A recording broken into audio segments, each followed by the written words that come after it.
The River Between. The River Between is a 1965 novel by prolific Kenyan author Ngugi Thiong'o that was published as part of the influential African Writers series. Chapter 1. The two ridges lay side by side. One was Camino, the other was Ngũgĩ. Between them was a valley. It was called the Valley of Life.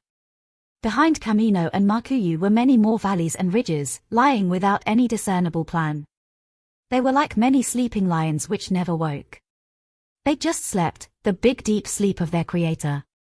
A river flowed through the Valley of Life.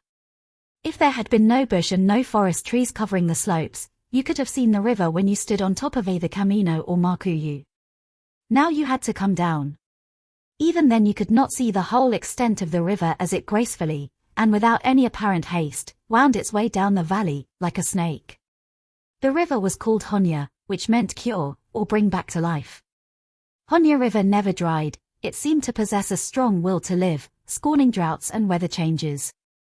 And it went on in the same way, never hurrying, never hesitating. People saw this and were happy. Honya was the soul of Camino and Ngũgĩ. It joined them. And men, cattle, wild beasts, and trees were all united by this life stream.